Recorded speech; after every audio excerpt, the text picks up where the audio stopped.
Mesdames, Messieurs, bonjour et merci de nous rejoindre dans cette édition. Dans le sommaire, le président du Conseil économique et social n'est plus Augustin Taguebian, est décédé à l'âge de 111 ans. À l'aube ce mercredi, des suites d'une maladie, l'information a été confirmée à la rédaction de Canal 3 Bénin par ses proches que on revient brièvement dans ce 13 européen sur le parcours de cet homme qui a dirigé pendant 2 mandatures cette institution de la République du Bénin.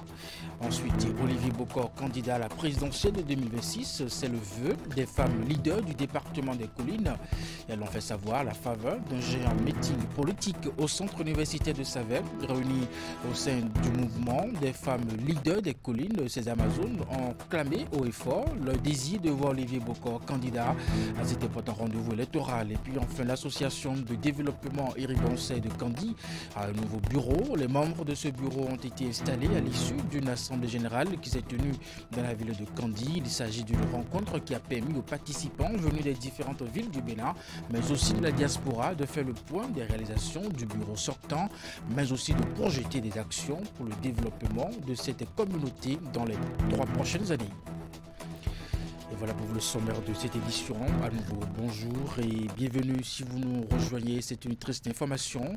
Le président du Conseil économique et social n'est plus Augustin Taguebian, est décédé à l'âge de 111 ans. À l'aube ce mercredi, des suites d'une maladie. L'information a été confirmée à la rédaction de Canal 3 Bénin par ses proches. Dans un instant, on reviendra brièvement sur le parcours de cet homme qui a dirigé pendant 2 mandatures cette institution de la République. La nouvelle a circulé telle une traînée de poudre dans la soirée de ce dimanche. Benet Adeogun, président mondial de l'église du christianisme céleste, serait décédé. Qu'en est-il réellement? Emma Rodonou a retrouvé dans la soirée de ce dimanche la plage de Sema, lieu de pèlerinage annuel des fidèles célestes. Le vénérable suprême évangéliste Marcelin Zanon, vérité ou intos, on l'écoute.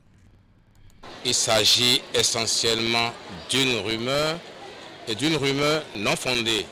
Étant entendu que le révérend pasteur est là, il est là, seulement que cette dernière semaine, sa santé s'est un peu dégradée.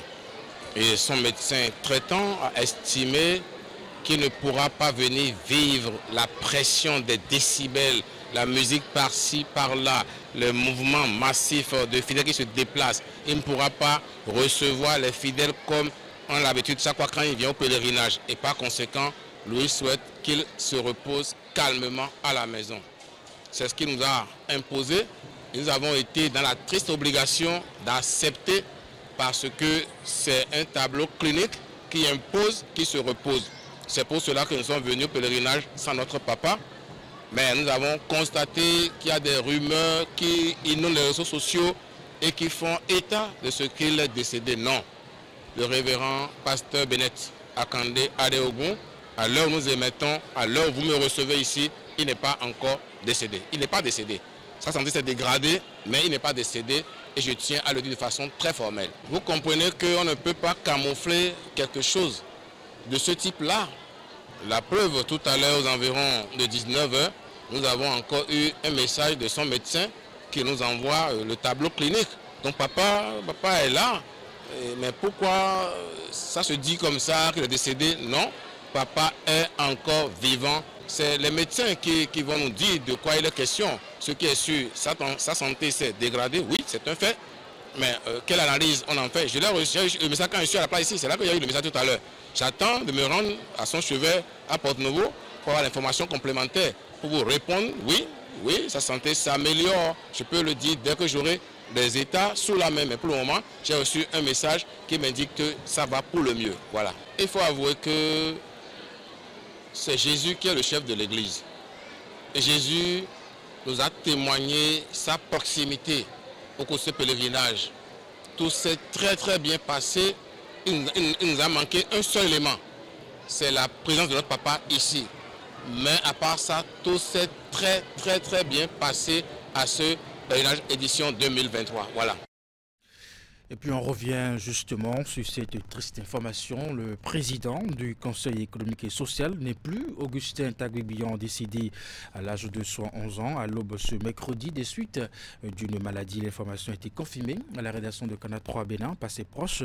On revient justement ici brièvement sur le parcours de cet homme qui a dirigé pendant 2 mandatures cette institution. Si la Providence lui accordait encore 7 mois de vie, il aurait achevé son second mandat à la tête du Conseil économique et social. Hélas, ce ne sera pas le cas.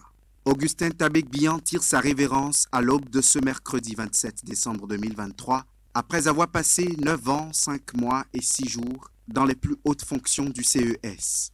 Élu pour la première fois le 21 juillet 2014, il rempile en 2019, après l'installation des membres de la 6e mandature de l'institution, le 23 juillet de cette année.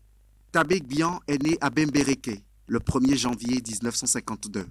Il est diplômé en droit et en sociologie à l'Université nationale du Bénin, puis en communication à Paris-sur-Seine en France.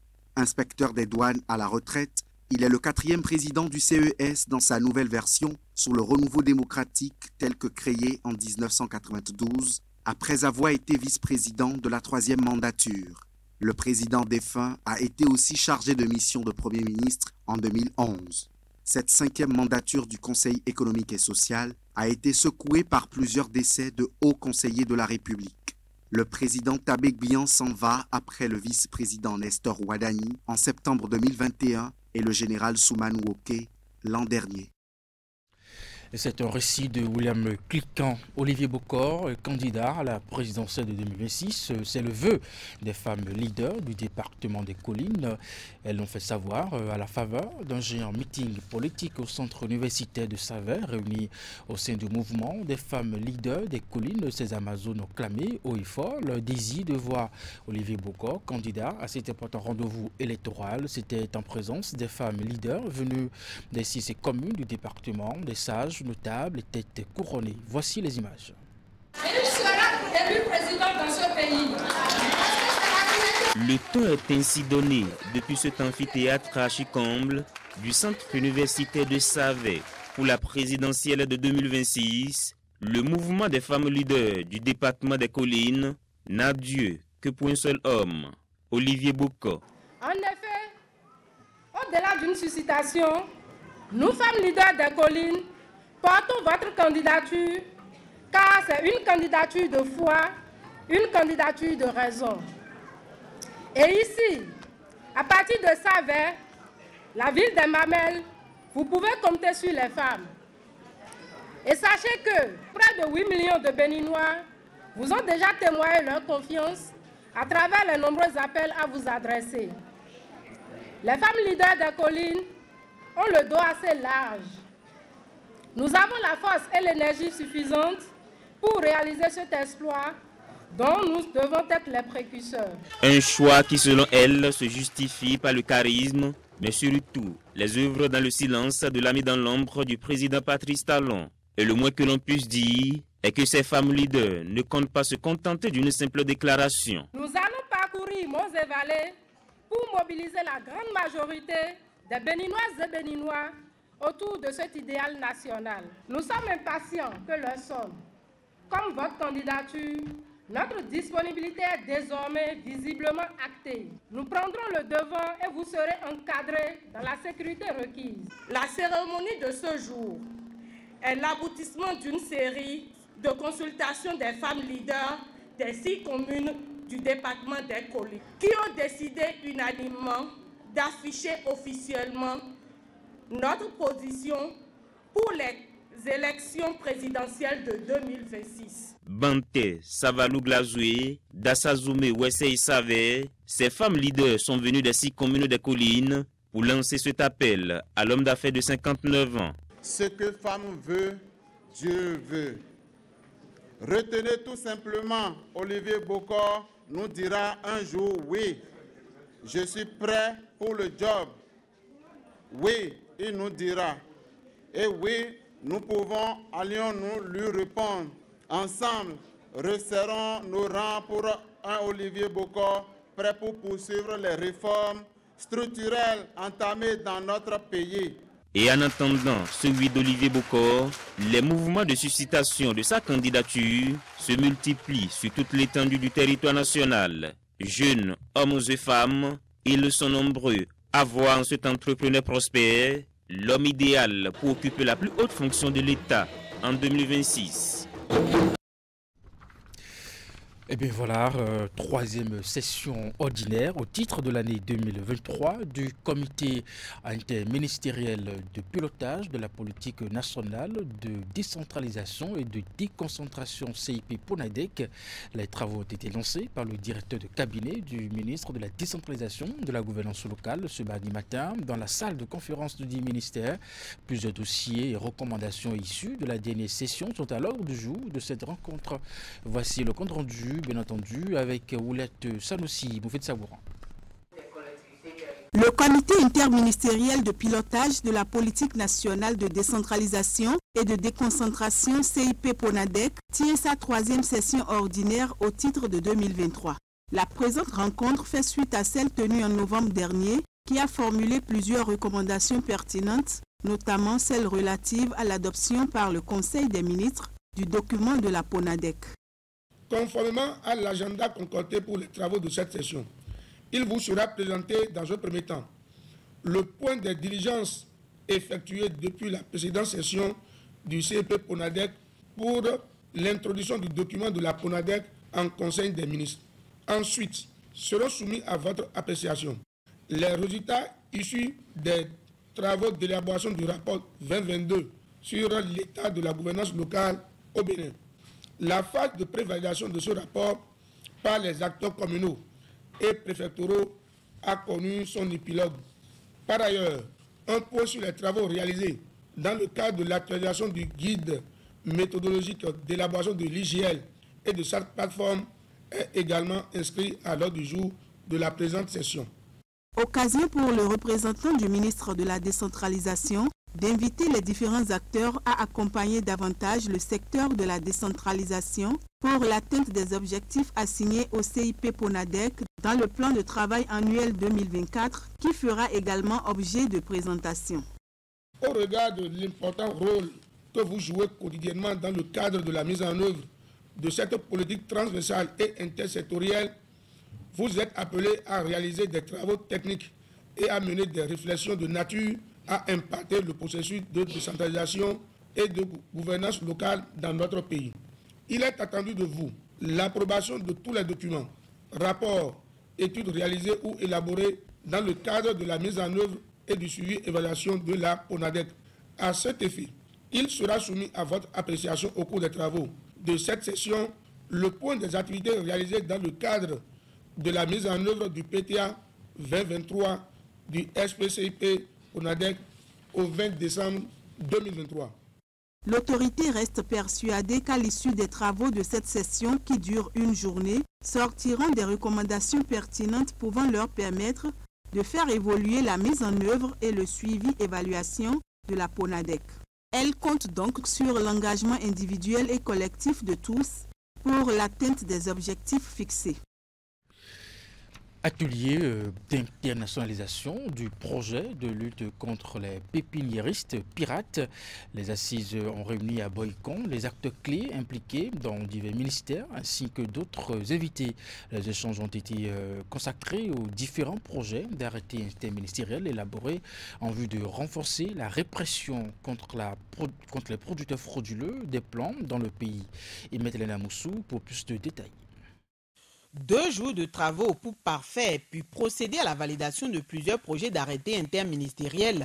Les tests objets de débat sont élaborés dans le cadre du plan d'action de lutte contre les pépiniéristes pirates. Ceux qui vont payer des plans pour leur projet de mise en place des plans pérennes, des plantations, que nous les protégeons maintenant pour que ceux-là n'arrivent pas à payer de faux plans. Parce qu'au Bénin, comme il n'y avait pas une loi qui réprime ceux qui vont payer, ceux qui vont produire des plans, des faux plans, des plans pirates, nous sommes obligés de dire, nous pépiniéristes, plaider pour qu'on mette en place un projet de lutte contre ces pépiniéristes pirates. L'objectif de l'atelier est de renforcer la lutte contre les pépiniéristes qui produisent frauduleusement les plants de palmiers à huile d'Anacadier des agrumes et mangues. Les assises de Boïko interviennent à la suite d'autres étapes au cours desquelles les tests d'avant-projet de 3 arrêtés ministériels ont été élaborés. Ont répondu à l'invitation des organisateurs, des représentants des ministères de l'Agriculture, de l'Industrie et du Commerce, de la Sécurité publique ainsi que de la gouvernance locale.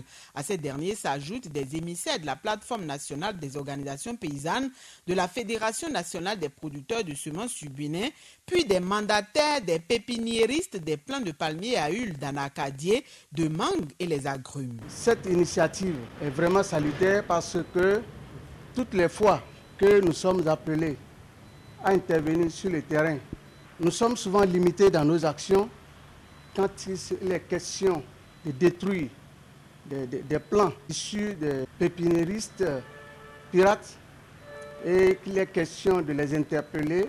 Le sous-secteur semencier au Bénin reste de plus en plus dominé par un système informel qui procure près de 80% des semences utilisées dans les exploitations agricoles de production végétale. Cet état de choses est à l'origine de la faible production de la plupart des spéculations vivrières et de rente, dont le palmier à huile, l'anacadier, la mangue, les agrumes, qui font partie des filières prioritaires inscrites au programme d'action du gouvernement PAG. C'est pour renforcer davantage la répression des pépiniéristes pirates et conforter la police républicaine et les autres acteurs de la juridiction béninoise dans l'observance d'une procédure judiciaire contre les pépiniéristes pirates que des projets d'arrêté interministériels ont été élaborés. Chers participants, le présent atelier nous réunit pour la validation de ces projets d'arrêté. Vu la qualité des hommes et des femmes présents, je n'ai aucun doute sur les résultats à obtenir et sur le déroulement des travaux.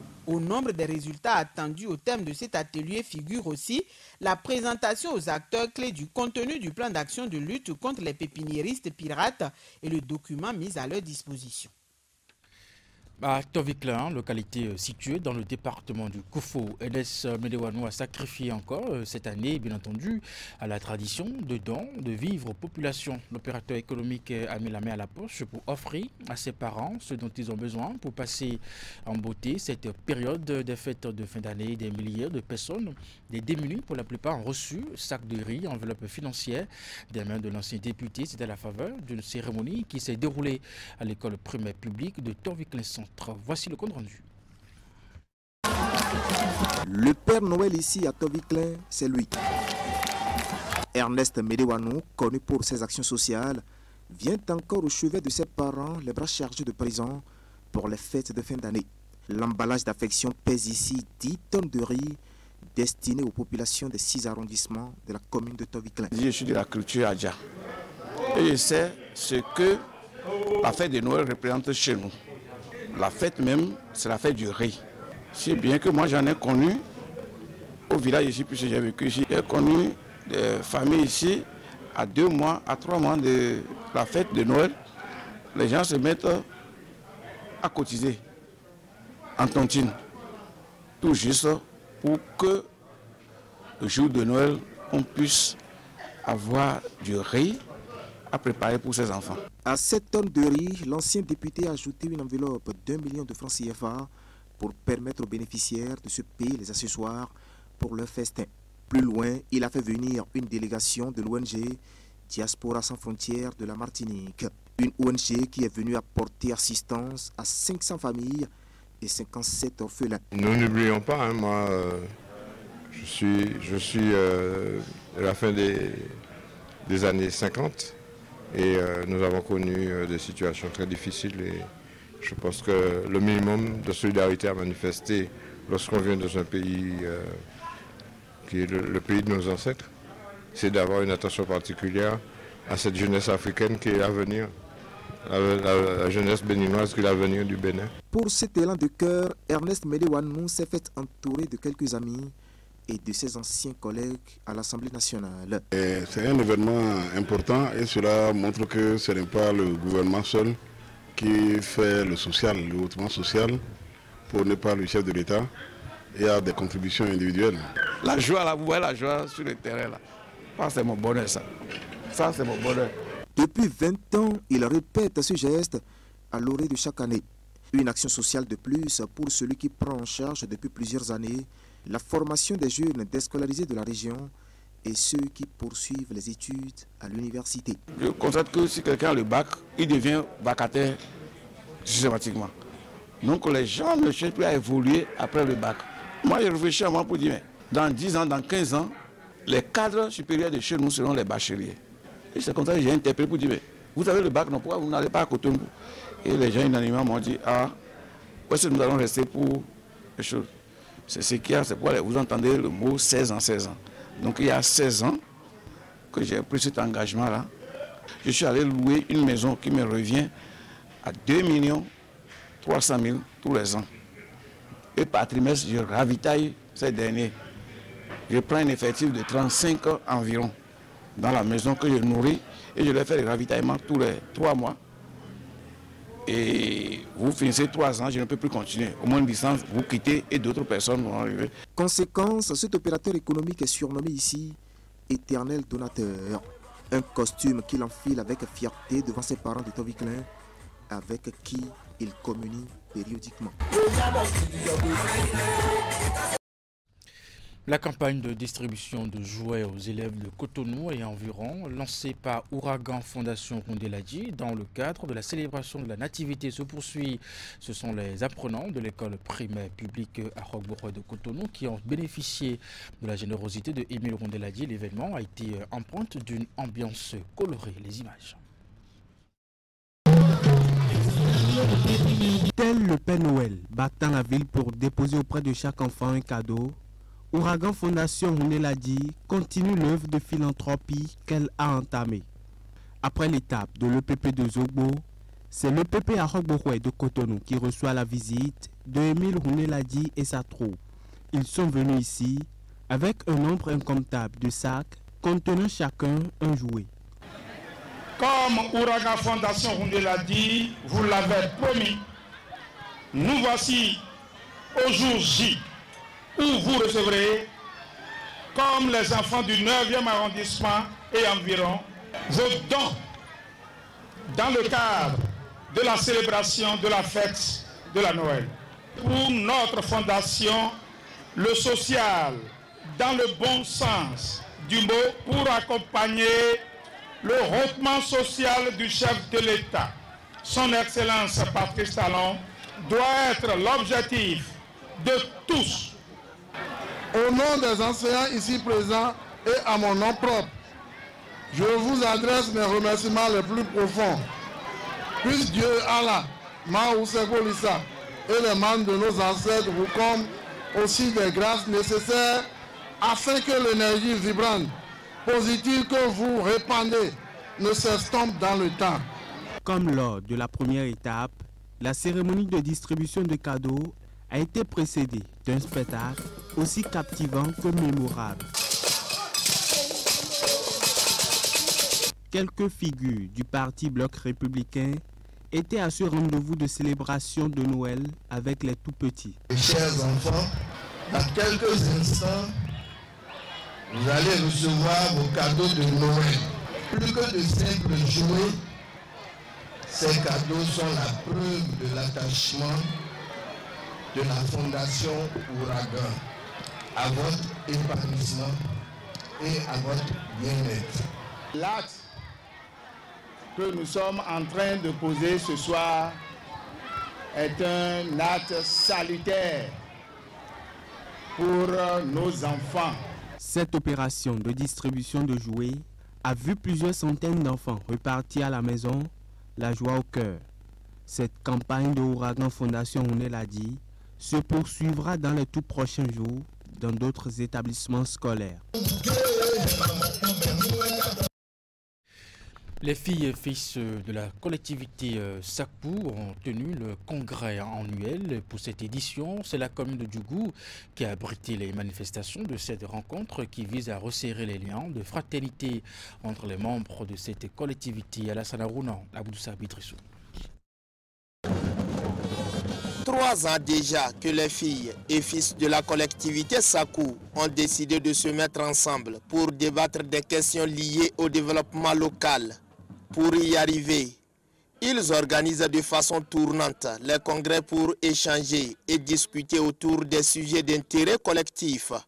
La rencontre de Baraï dans la commune de Djougou a été l'occasion pour ces Sakou d'afficher leur détermination à renforcer leurs liens de fraternité, d'entraide et de solidarité agissante. Grâce à la présente rencontre, d'autres vont positiver leurs relations froides entre-temps parce que ne connaissant pas leurs liens de sang qu'ils partagent. Il ne s'agit pas d'une perte de temps, au contraire, elle permet également de s'améliorer sur le plan rationnel et de se rendre compte de l'importance de la communication avec les autres associations, dont le savoir-faire et le savoir-être. Dans la quête de la consolidation de leur union, la collectivité Sakou va recevoir les mots d'encouragement des personnalités politiques et invités de marque. La communauté Yom doit être une et indivisible. C'est comme ça qu'on pourrait marcher et c'est comme ça nous allons atteindre le développement de notre commune. Prenons garde qu'on ne dise pas que Sakou dépasse Yo dépasse ceci, non. Je voudrais que, où que nous soyons, que chacun de sa position essaie de cultiver l'amour. Et au-delà de l'amour, de se souvenir qu'il vient de quelque part. Et comprendre que nous sommes liés par notre titre, le Sakou. Au nombre des personnalités ayant soutenu l'événement, l'honorable Abdul Malik Gomina, représenté ici par Abraham Abishaï Akpala. Votre action est bonne et contribue énormément au développement de la commune de Djougou. Au-delà de la panégyrique clanique, vous constituez une collectivité au sein de la communauté Yom. Et il voudrait que tout ce que vous faites, vous le fassiez en ayant l'attention sur le développement de la commune de Djougou. Quelle perspective d'avenir envisage la collectivité Sakou après 2 congrès? C'est le thème principal des discussions qui seront menées pendant 3 jours et qui vont aboutir à des résolutions fortes en vue de repositionner la fêtière des Sakou.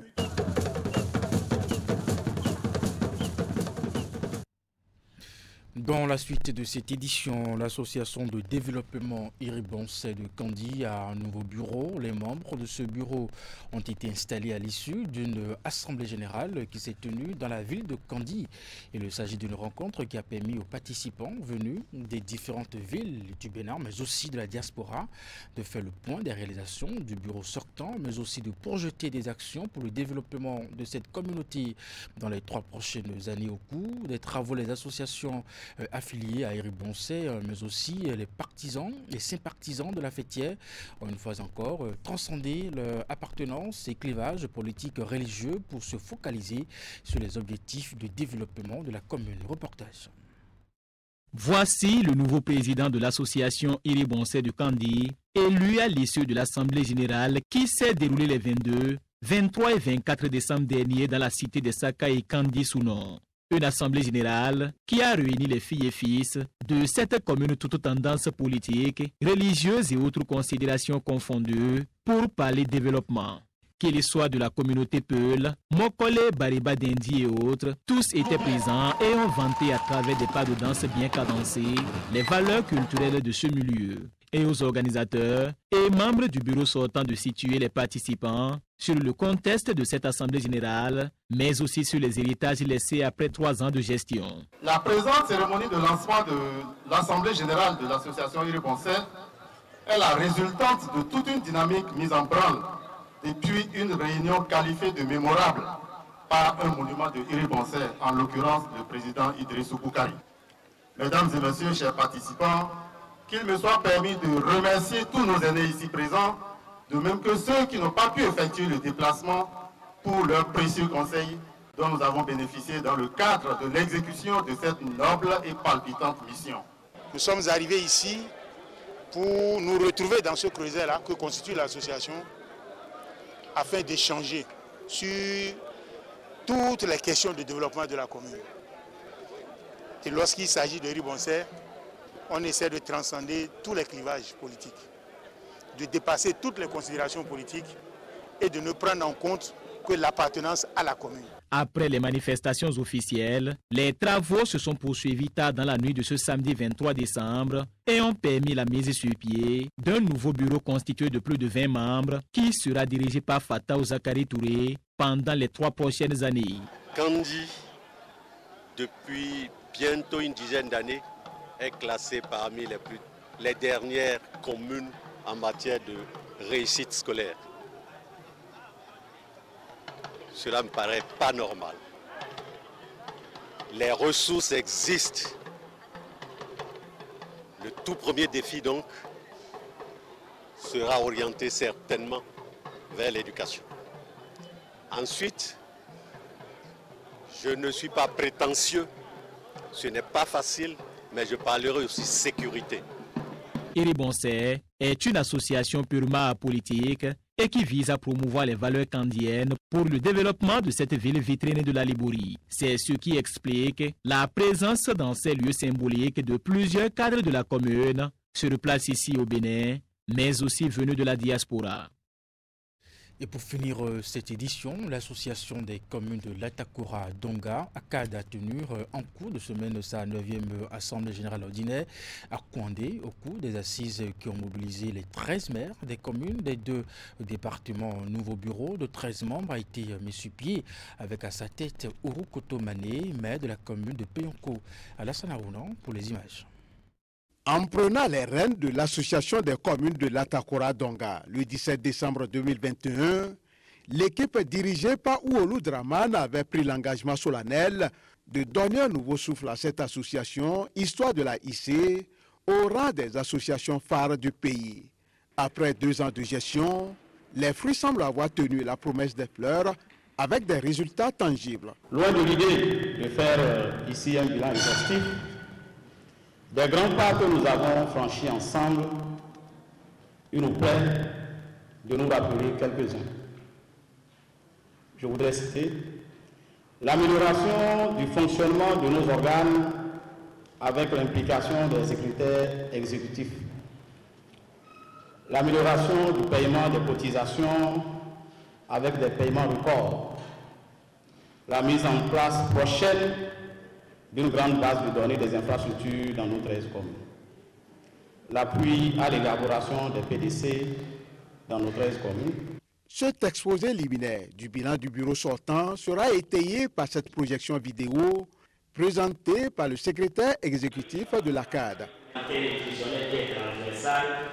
Très séduit par les prouesses réalisées par le bureau sortant de l'ACAD en 2 ans de gestion, partenaires techniques et financiers ainsi que les associations sœurs saluent le dynamisme de cette équipe. Je voudrais remercier l'ACAD pour son grain de sel qu'elle apporte à l'édifice à travers ces bonnes actions menées au titre de l'année 2023.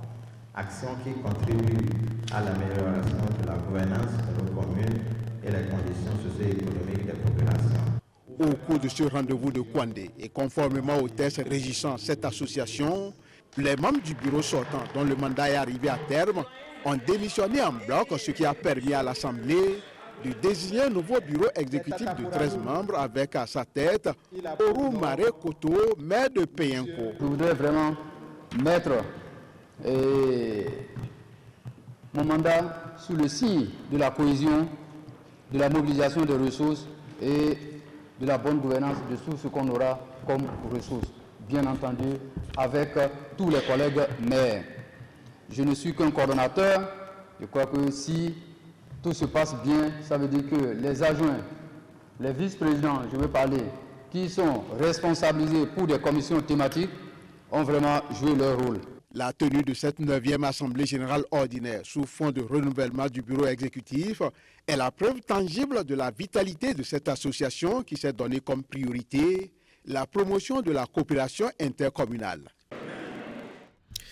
Mesdames et messieurs, c'est la fin de cette édition. Merci de nous avoir suivis. Juste après moi, tout à l'heure à 14h, suivez la prestation live sur Canal 3 Bénin du groupe Star Féminine Bond. Il s'agit des jeunes championnes d'UNICEF Bénin qui ont enflammé le public de Cotonou sur l'esplanade de l'Amazone à 16h. Votre bulletin d'information. Et puis à 19h30, la grande édition de la soirée. Jusque-là, portez-vous bien et à très bientôt.